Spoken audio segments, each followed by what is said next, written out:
Waalaikumsalam warahmatullahi wabarakatuh.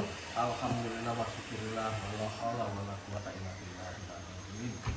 Allahumma sholli wa sallim ala sayyidina Muhammad wa ala alihi adada khalqika wa ridha nafsika wa zinata arsyika wa midada amma ba'du. Jadi semua orang itu, wabil khusus orang Islam itu ada kabar gembira, semua itu akan masuk surga gitu. Kabar gembira itu, kecuali yang enggan. Kenapa enggan? Yang memang nggak mau, gimana lagi? Jadi dengan kunci kalimat la ilaha illallah, ya, ini semua akan masuk surga. Nah, tetapi kapan akan masuknya? Itu yang penting itu. Apa segera atau nanti? Nah, jadi sementara ini adalah yang sudah wafat itu ada di alam barzakh. Nanti panjang.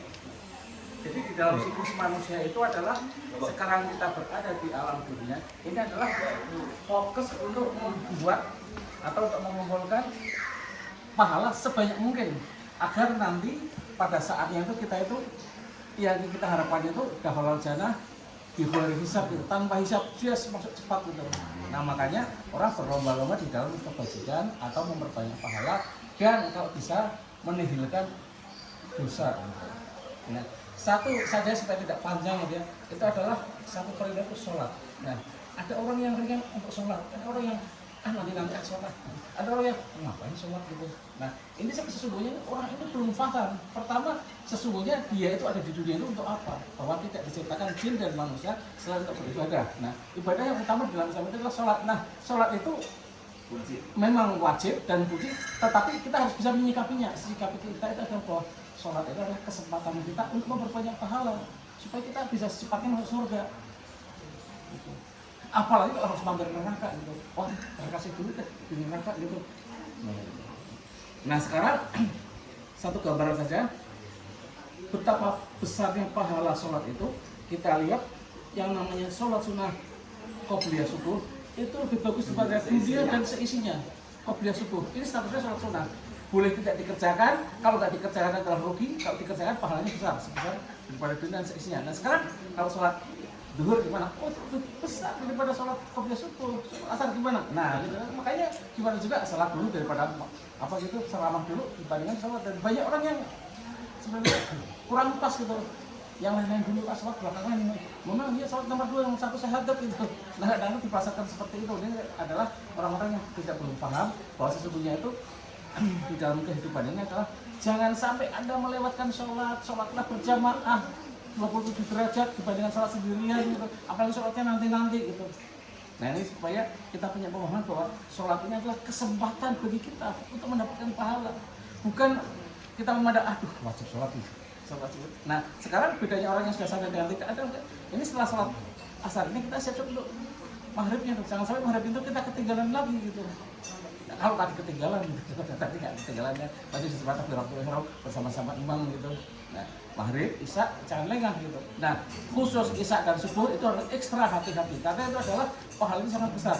Subuh berkaitan dengan qobliyah subuh. Nah, berkaitan lagi dengan apa? Iktikafnya pahalanya dan umroh hanya kira-kira 1/4 jam. Nah, kemudian ada kalau kita sholat subuh berjamaah di masjid itu adalah mendapatkan pahala sunnah seperti kita sholat semalam suntuk. Gitu. Kalau isaknya saja setengah gitu. Nah ini makanya ini salah yang utama jangan sampai ditinggalkan. Aduh, lagi ngarap bakso nih. Ada orang bakso ini 3 gram gitu. Nah, sholat subuhnya kelewatan gitu. Nah, atau ada order apa ini kuah spesial lebaran gitu. Nah, sholat asarnya menjelang maghrib, sholat maghribnya menjelang isya gitu. Bisa ada suruh. Nah kalau misalnya misalnya itu kan banyak orang lagi. Waalaikumsalam. Waalaikumsalam. Banyak orang yang tidak paham dulu. Oke, ambil makan yuk. Makan dulu. Putar kayu, putar. Enggak makan dulu. Nanti kamu sama gadis-gadis. Sana aja langsung.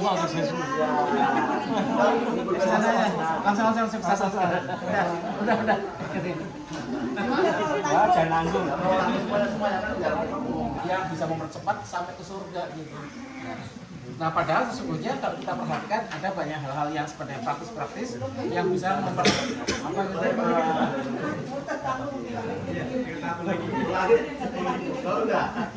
Ya. Sama jam makan aja yuk makan. Jadi mungkin tinggal digali hadisnya gitu bahwa Al-Ikhlas 10 kali itu setiap hari gitu ya, bukan setiap sholat ya. Bacalah Al-Ikhlas 10 kali, maka Anda akan dibuatkan rumah di surga. Artinya kalau kita dapat surga, kita kan masuk surga gitu. Bacalah ayat kursi sesudah sholat fardu, maka tidak ada jarak antara Anda dengan surga kecuali kematian. Ayat kursi setelah sholat fardu gitu. Ayat kursi itu bunyinya apa? Allahu la ilaha illallah la ta'khudhuhu sinatun wa la nawm lahu ma fis samawati wa ma fil ardh man dzalladzi yashfa'u illa billah ya'lamu ma baina aydihim wa ma khalfahum wa la yuhituna bi shay'in min 'ilmihi illa bima sha'a wa wasi'a kursiyyuhu samawati wal ardh wa la ya'uduhu hifdhuhuma wa huwal 'aliyyul 'azim. Itu jangan lupa setiap orang sholat fardu. Jadi alternatif untuk apa gitu mendorong ke surga gitu. Nah, setelah tadi ada Al-Ikhlas, ada ayat kursi gitu ya. Ada satu lagi mungkin sebanyak sih tapi ini apa? Sayyidul Istighfar. Barang siapa membaca Sayyidul Istighfar di senja hari, maka kalau dia meninggal menjelang sampai malam itu maka dia masuk surga. Barang siapa membaca pagi hari, maka dia itu akan jalan sampai malamnya gitu. Jadi sehari 2 kali ini itu dalam 24 jam makanya zaman masuk surga. Sayyidul Istighfar itu apa? Allahumma anta rabbi la ilaha illa anta khalaqtani wa ana 'abduka wa ana 'ala 'ahdika wa wa'dika mastata'tu a'udzu bika min syarri ma sana'tu aqulu laka bi ni'matika 'alayya wa bidzambi fa'udzu fa innahu la yudhillu illa anta. Nah, makanya itu secara spesifik saya mengingatkan sempatkan setiap hari itu menghafal satu doa. Nah, saya enggak sekarang saya hafal makan mau makan itu udah hafal. Lain-lainnya masih banyak. Sehari satu.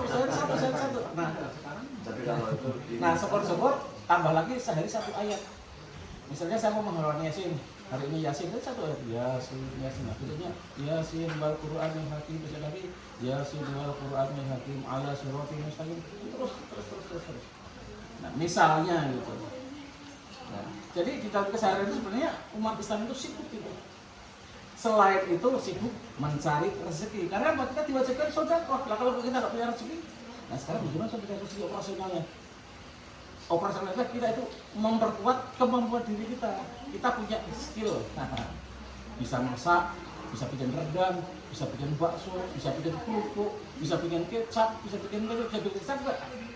Bisa bikin kerupuk nggak? Nah, kerupuk rasa coklat, kerupuk rasa stroberi, mungkin. Nah, ini ada salah satu olah-olah itu dari Pekalongan itu membelinya onrodo namanya kacang. Sampai kacang ini dibikin kecil kayak dolar gitu. Jadi kalau sekali makan satu kecil. Nah, kebetulan enak. Nah, ini orang yang kita kasih oleh-oleh itu tanya itu kemarin itu bawa lagi nggak gitu. Nah, kebetulan kesannya itu lagi nggak bikin. Jadi ada yang sama-sama seperti ini. Kita pikir merupakan suatu jalur rezeki.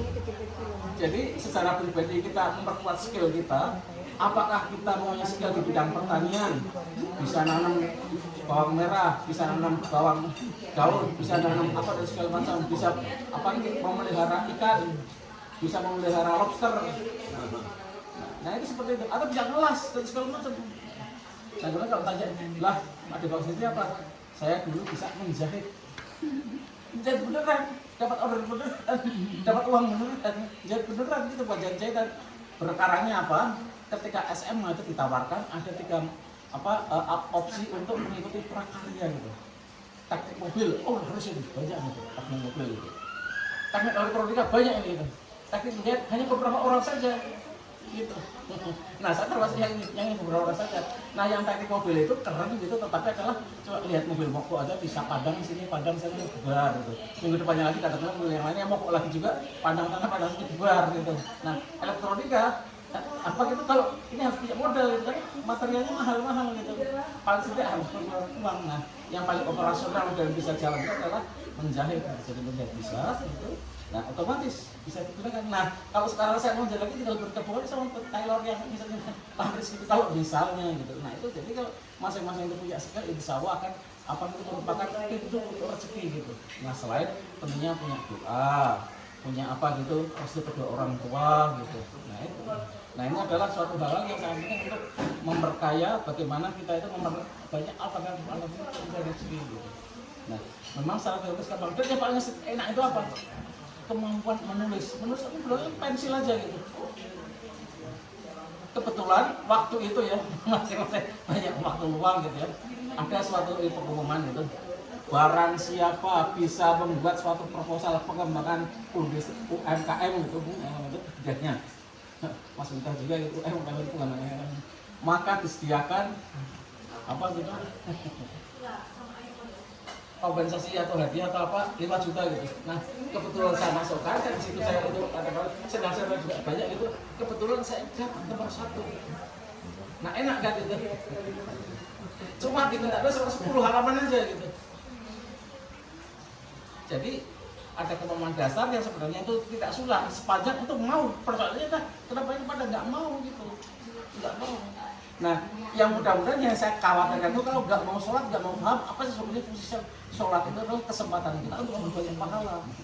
Di samping itu kita ada kesempatan lagi untuk lewat zakat dan sedekah. Nah, maka kita harus cari pahala gitu.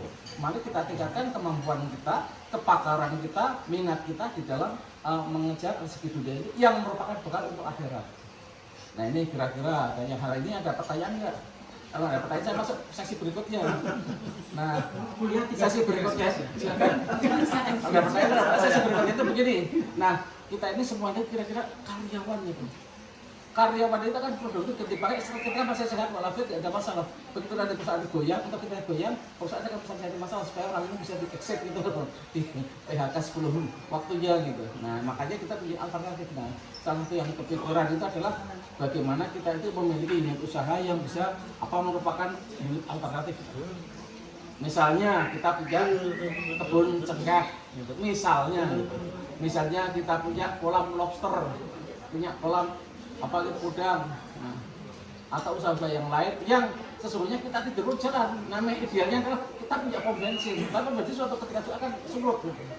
Karena suatu ketika nanti energi fosil akan tergantikan gitu. Tetapi itu adalah relatif masih panjang.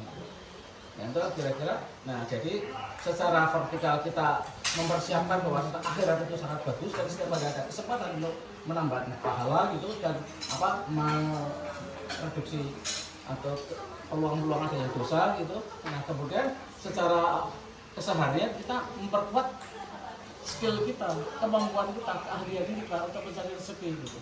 Nah ini yang kedua. Yang kedua ini ada pertanyaan aja sekitar ini. Kalau nggak ada ya kita yang ketiga. Yang ketiga barulah ini esensinya itu barangkali Mbak Susi atau Mas Awak ini kira-kira kedepannya mau gimana lah gitu. Atau Mas Awak itu kedepannya mau gimana gitu supaya kita tahu gitu. Barangkali aja kita bisa membantu lah gitu aja. Kedepannya mau gimana gitu. Nah itu ini yang itu sebenarnya Mbak Susi boleh, Mas Awak boleh gitu. Kira-kira kedepannya itu mau gimana gitu. Supaya ada gitu ada itu. Tapi kira-kira yang kira-kira tidak apa yang kira-kira bisa ya boleh kita ketahui. Tapi kalau bisa rahasia ya boleh. Oh, saya pikir sama Pak Purwada ya boleh saja gitu. Atau Pak SDT boleh aja gitu. Nah kira-kira gitu. Mas Abah kira-kira gimana mau kedepannya itu? Nah, spesial misalnya silakan Ya biar kuliahnya selesai dulu lah Pak B, tenang nanti gimana kita. Bisa selesai nggak? Insya Allah pokoknya, Insya Allah. Silakan. Komentarin. Kalau seperti itu, karena ini tadi acaranya setelah Mas pakai itu adalah acara bebas. Jadi kita lanjutkan acara bebas, termasuk diskusi dengan Mas Awak nanti acara bebas. Sekarang berarti secara resmi ditutup dulu ya Pak ya. Ya. Jadi sekali lagi terima kasih atas kehadiran Polres Gunung Kerabat. Ya kan mudah-mudahan ini membawa manfaat. Kalau ada sesuatu yang butuh dibicarakan secara bilateral, di musim bilateral nih sejak telah mengeluarkan kenaikan apa yang tarif dagang antar negara, ya kan masing-masing negara melakukan proses negosiasi. Nawar sama Trump. Jadi sekali lagi terima kasih. Mohon maaf kalau ada yang kurang-kurang. silahkan dilanjutkan acara bebasnya. Mohon izin nanti saya bagi-bagi THR saja. Izinkan. Yang diizinkan yang sudah ngisi tadi itu aja. Tinggal tak isi lagi aja. Tadi yang sudah ngisi siapa nih? Oh ini. Yang enggak berarti enggak. Monggo, matur suwun Bu Ketua, silahkan dilanjutkan acara apa namanya ramah tamahnya.